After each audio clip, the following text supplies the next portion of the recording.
Assalomu alaykum hammaga. Sizlar bilan Platinum. Bugun sizlar bilan birga yangi chiqqan giroy Kaluya haqida gaplashamiz.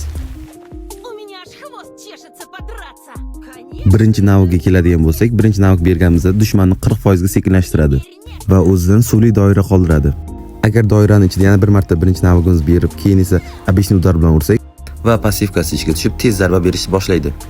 O'zimizning va sheriklarimizning jonini to'ldiradi.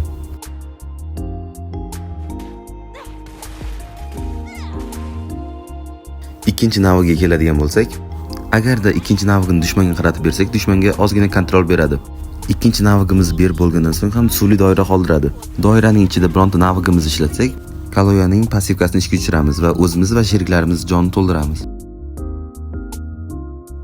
Va agar suvli doiraning ichida turib 2 bersak, Kaluya balandga sakraydi va biz uni dushmanga qarab yo'naltirsak bo'ladi. Yoki biz ikkinchi navigini devorga qaratib beradigan bo'lsak, balandga sakraydi va yana bir bor dushmanga qarab yo'naltirsak bo'ladi. Bu esa urush bo'layotganda bizga biron bir mo'ljalda ishlashga juda yordam beradi. Va yana Kaluyaning ikkinchi navigi spishka bilan juda zo'r ishlaydi.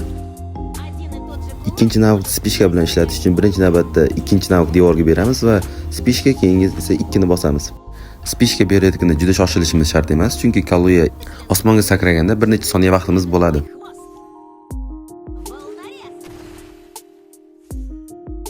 Endi esa Kaluyaning 3-navig ultasiga keladigan bo'lsak, uni faqatgina bir kishiga bera olamiz. Kaluya ulta berayotganda unga hech kim kontrol bera olmaydi. Kaluya ultasida dushmanni dumi bilan ishlab otadi va biz uni qayerga otishini joystick orqali belgilashimiz mumkin. Va ulta berganimizdan so'ng yerda suvli doira qoladi. Bu degani yana bironta navigimizni ishlatib, sheriklarimiz yo o'zimiz jonimizni to'ldirsak bo'ladi. Endi esa uning passivkasiga keladigan bo'lsak, ya'ni jon to'ldirishiga, agar Kaluya suvli doirasining ichida bironta navigini ishlatib dushmanga обычный udar bilan ursa, uning passivkasi ishga tushadi. Bu esa urush bo'layotganda ham dushmanlarga kontrol va sheriklaringizga jon berishga yordam beradi.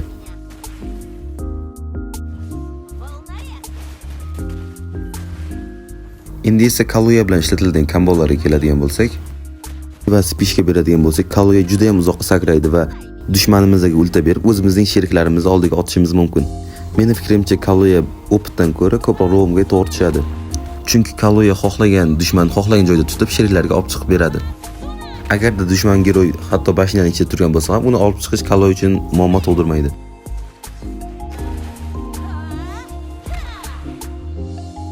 Sizlar bilan Platinum bo'ldi. Fikrlaringizni kommentariyada yozib qoldiring.